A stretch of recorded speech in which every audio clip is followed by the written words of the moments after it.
नमस्कार साथियों। आज हम बात करेंगे attribute gauge R and R के बारे में। जो data okay not okay decision देता है, पास फेल है ना, काउंट, ये सब डाटा होते हैं। इस डाटा का जो एमएसए स्टडी करते हैं वो एट्रीब्यूट डाटा स्टडी कहलाता है। इस डाटा को हम एक्सेल में भर के दिखाऊंगा। मैं ये एक्सेल शीट है, इसको समझाऊंगा ये कैसे हैं, वो पूरा विद फार्मूला के साथ आपको सिखाऊंगा मैं। और मैं 100% कह सकता हूँ आपको ये सीखने के बाद आपको पूरा समझ में आ जाएगा। ठीक है, आइए पहले थोड़ा सा इंट्रोडक्शन देते हैं। तो एट्रीब्यूट एमएसए स्टडी करने के लिए मिनिमम आपको 50 पीस की रिक्वायरमेंट होती है। 50 पीस चाहिए। इसमें से जो मेरा एक्सपीरियंस है मैं वो बता रहा हूँ। 30 पीस तो ले सकते हैं आप ओके, और 20 पीस ले लो आप नॉट ओके। ठीक है, ये स्टडी कराना चालू करो ऑपरेटर से। इसमें से 3 अप्रेजर और एक अप्रेजर 3 बार ट्रायल कराएंगे आप। इसमें कैलकुलेट करेंगे हम effectiveness, fast alarm, miss rate और कप्पा वैल्यू। ये चीज हम समझेंगे। ठीक है, तो अब समझते हैं फार्मूला क्या होते हैं। तो सबसे पहले इंपॉर्टेंट है आपको इफेक्टिवनेस का फार्मूला समझना। इफेक्टिवनेस का फार्मूला क्या होता है? एक्चुअल ओके को ओके बोला, जो ओके पार्ट है उनको ओके को ओके डिसीजन दिया, जो नॉट ओके हैं उनको नॉट ओके का नॉट ओके डिसीजन दिया उसने। टोटल काउंट कितने हैं इनटू 100। ये आपका हो गया इफेक्टिवनेस, यानी कितना रिजल्ट सही बोला, गलत को गलत, सही को सही। ये इफेक्टिवनेस हो गया। मिसरेट क्या हो गया? एनजी साइड ओके, प्रोडक्ट तो आपका क्या था, एनजी था, नॉट ओके पार्ट था, उसने क्या बोल दिया, ओके। इससे क्या होगा? कस्टमर कंप्लेंट्स बढ़ जाएंगी आपकी। तो ये पार्ट आपने क्या किया, देखना है उसको नोटो के पार्ट देना है, चेक कराना है। तो वो अगर नोटो को नोटो के बोलता है, गुड, अच्छा है वो। अगर नॉट ओके को ओके बोल देता है तो ये दिक्कत है कंपनी के लिए, क्योंकि कस्टमर कंप्लेंट्स आने की संभावना हो जाएंगी। तो हम कैलकुलेट करते हैं मिस रेट। फास्ट अलार्म होता है ओके साइड एनजी, प्रोडक्ट तो आपका क्या था, ओके था, बट एनजी बोल दिया। इससे क्या होगा? आपकी इंटरनल रिजेक्शन बढ़ जाएगी। आपकी कंपनी में जो इंटरनल रिजेक्शन है बढ़ जाएगी। कैसे? अरे पार्ट तो आपका ओके है बट वो नॉट ओके बोल रहा है। डेफिनेटली आपके झगड़ा पानी होगा कंपनी में। तो ये रिजेक्ट पार्ट, ओके पार्ट को रिजेक्ट बोलेगा, तो इंटरनल रिजेक्शन बढ़ जाएगी, रिवर्क करेंगे, उसको डिसइंस्पेक्शन करेंगे, वो सब एक्टिविटी बढ़ जाएगी। तो ये कंपनी में बहुत बहुत इंपॉर्टेंट है। इसका टेस्ट लें आप अपने इंस्पेक्टर का, जो विजुअल इंस्पेक्शन करते हैं उनका ये टेस्ट लेना बहुत जरूरी है। इसके कुछ क्राइटेरिया होती हैं जो आपको इंटरव्यू में भी पूछे जाते हैं। कितनी परसेंटेज आपका मिसरेट चाहिए, कितनी परसेंट आपका फास्ट अलार्म चाहिए। तो ये 2% से कम होना चाहिए मिस रेट, तो एक्सेप्टेबल है। इफेक्टिवनेस, ये इफेक्टिवनेस है जो डिसीजन दिया हुआ है उसने मेरे सिस्टम इसके लिए, वो 90% से ज्यादा होना चाहिए। अगर अगर फास्ट अलार्म 5% से कम होना चाहिए। अगर 2 से 5 के बीच में है तो ये मार्जिनेबल एक्सेप्टेबल है। उसको ट्रेनिंग देके, उसको समझा के एक्सेप्ट कर सकते हैं। अगर इसका 5% से ज्यादा जाता है, 10% से इफेक्टिवनेस अधिक जाता है, तो उस ऑपरेटर से आप इंस्पेक्शन नहीं करा सकते। उसको ट्रेंड करिए, उसके बाद ही इंस्पेक्शन कराइए। ठीक है, ये हो गया। उसके बाद आपका आता है कप्पा इफेक्टिवनेस। जो कप्पा वैल्यू होती है, कप्पा वैल्यू इफेक्टिवनेस देखने के क्या करते हैं। अगर आपका ये होता है जीरो, पुअर, यानी जीरो से लेकर 0.2 के अगर एक चीज और याद रखना हमेशा साथियों, कप्पा वैल्यू कभी एक से ज्यादा नहीं होती। कप्पा वैल्यू का मतलब रीडिंग एक होती है। तो इसीलिए दिया गया है, अगर आपकी 0.8 से 0.81 से लेके 1 तक है तो वेरी गुड, बहुत अच्छा है। 0.61 से लेके 8 तक है तो गुड है।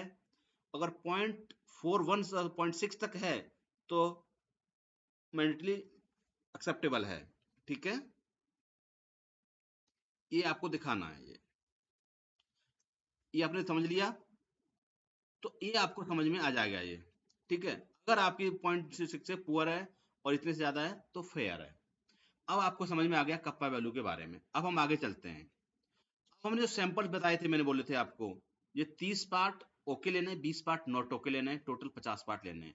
तो आपको जैसे ये कास्टिंग का पार्ट दिख रहा है, आपको ये क्रेंकेस कवर है, तो ये कब, इस कवर के अकॉर्डिंग हमने डिफाइन कर दिया। तो एक नंबर नॉट ओके है, 1 2 3 ओके हैं, नॉट ओके है, इस टाइप से हमें पता है। यानी जो ऑब्जर्वर है इसको ये पूरा डिसीजन परफेक्ट पता है।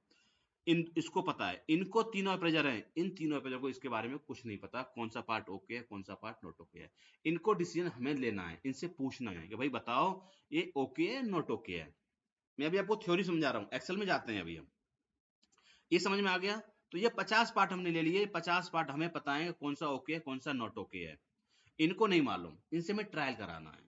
अब हमने इनसे ट्रायल कराया, ये अप्रेजर 1 से ट्रायल कराया, 30 पार्ट हमने 3 बार ट्रायल कराए, तो ये 90 बार इसको ट्रायल करेगा। ये ओके पार्ट को 90 बार चेक करेगा। तो 90 बार में कितने बार ये ओके को ओके बोलता है, और 20 बार इनको 3 बार ट्रायल कराएंगे, तो ये कितने को नॉट ओके बोलता है। तो 60 बार, अगर 60 का 60 बार बोलता है तो 100% एकदम परफेक्ट है। अगर ये 90 पीस में से ये 86 बार ओके को ओके बोलता है और 4 पीस कह देता है नॉट ओके, इसी में से 4 पीस बोल देता है नॉट ओके है, मतलब ओके थे बट डिसीजन दे रहा है नॉट ओके का। ठीक है, तो इसका डिसीजन रॉन्ग हो गया। कितना? 4 पीस गलत बोल दिया इसने, तो टोटल 90 हो गए। इसी प्रकार से जो नॉट ओके बोलना चाहिए 60 बार, उसने 58 बार तो बोला नॉट ओके को नॉट ओके, 2 को ओके बोल दिया, 2 का डिसीजन गलत दे दिया। अब इसकी हम कैलकुलेट करते हैं इफेक्टिवनेस। समझ में आ जाएगी आपको, 100% कहता हूँ आपको समझ में आ जाएगी। नहीं समझ में आया तो कमेंट करना और बताना कि मैंने ये गलत समझाया है आपको। ठीक है, तो ये यहां से लिया मैंने 86 प्लस 58, ये डिसीजन सही को सही दिया, ओके को ओके बोला, और ये नॉट ओके बोला, तो ये 86 प्लस 58 डिवाइडेड बाई 150 इंटू 100, ये आपने ले लिए। इसके बाद आपने calculate miss rate 2 divided by 60 कर लिया, तो ये आपका आ गया इफेक्टिवनेस 3.33। ठीक है, ये आपका इफेक्टिवनेस आ रहा है जी। इसी प्रकार से आपका फॉल्स अलार्म कैलकुलेट करते हैं। जो 4 पीस गलत दिए इसने, ओके को नॉट ओके बोल दिया, तो 4 का फॉल्स अलार्म देख कैलकुलेट कर लिया, ये आपका फॉल्स अलार्म आ गया। तो ये इसी प्रकार से आपको अलग का भी डिसीजन करके देखना है। तो मैंने एक का समझाया है, ये इस टाइप से आप कैलकुलेट कर सकते हैं साथियों। अब आते हैं हम इसमें एक्सेल शीट में। तो एक्सेल शीट में हमने क्या किया, जैसे मैंने बताया था आपको कि ये जो 0 नंबर है इसको गुड दिया है, 1 को बैड दिया है। ठीक है, ओके और नॉट ओके दे दिया मैंने यहाँ पर, ये आपको समझा दिया मैंने यहाँ पर। ये इसी प्रकार से तीनों अप्रेजर का ये दिया हुआ है। अब देखिए जहां पे मैंने रेफरेंस नंबर डाल दिया, ये मैंने रेफरेंस नंबर डाल दिया, इसमें से ले लिए ये सैंपल्स। ठीक है, तो 20 पीस के लिए हमने एनजी पार्ट लिए थे। ठीक है, तो ये 0 और 1 बैड। अब इसमें देखते हैं, ये पार्ट मेरा 0 क्या था, ओके पार्ट था, बट इसने यहाँ पे दे दिया ये नॉट ओके बोल दिया, डिसीजन गलत दे दिया इसने। ये पार्ट हमारा ओके था, ये नॉट ओके बोल दिया, तो 1 लिख दिया। अगर ओके बोलेगा 0 0। अब जहां पे ये देखो, इसमें ये पार्ट नॉट ओके था, इसने ओके बोल दिया, 0 लिख दिया मैंने। तो इस टाइप से हम इसको कैलकुलेट करते हैं। ये आपने पूरा कैलकुलेट कर लिया, अब ये हम काउंट कर लेंगे इसको। ये तो ये फॉर्मूला लगा रखा है इसने सम करके, तो ये टेबल में इधर देखो सारे कैलकुलेट कर रखे हैं। ये यहाँ पे हमने कैलकुलेट कर रखे हैं, ओके को ओके, नॉट ओके कितने के बाद बोला, ये सारे डिसीजन यहाँ पे ये कैलकुलेट कर लेता है अप्रेजर का। तो ये डिसीजन ऑटोमेटिक कैलकुलेट आ जाता है, फॉर्मूला लगा रखा है इफ करके। ये इफ ये है तो ये है तो ये इस करके कैलकुलेट करके ऑटोमेटिक लेके आ जाता है। और अच्छे समझना है तो मेरे को कमेंट करना, मैं और अच्छे से समझा दूंगा आपको, नहीं समझ में आएगा तो। अब हमें इफेक्टिव से कैलकुलेट किया, तो ओके को ओके और ये टोटल डिवाइड करके ये हमने को फॉर्मूला लगा दिया, ये इसको डिसाइड किया। इसी प्रकार से मिस रेट को यहाँ पे कैलकुलेट किया, ये 1 डिवाइडेड बाई 60, ऐसे इसको कैलकुलेट किया। ये आपको समझ में आ जाएगा। इस प्रकार से हमने ये इफेक्टिवनेस और मिस रेट कैलकुलेट करना सीख लिया। तो आपको मैंने बताया इस एक्सेल शीट में ऐसे कैलकुलेट करते हैं।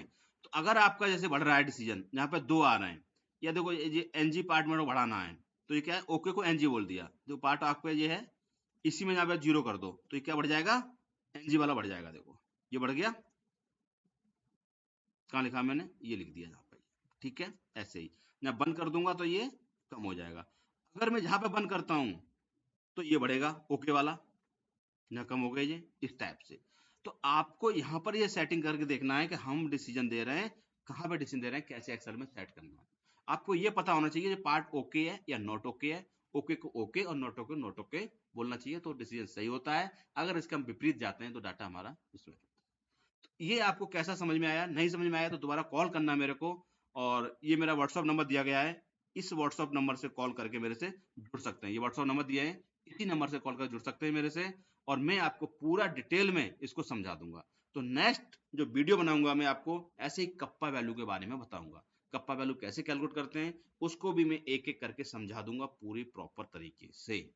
साथियों ये छोटी सी वीडियो थी, आपको कैसी लगी कमेंट करके अवश्य बताएं। Okay, thank you very much.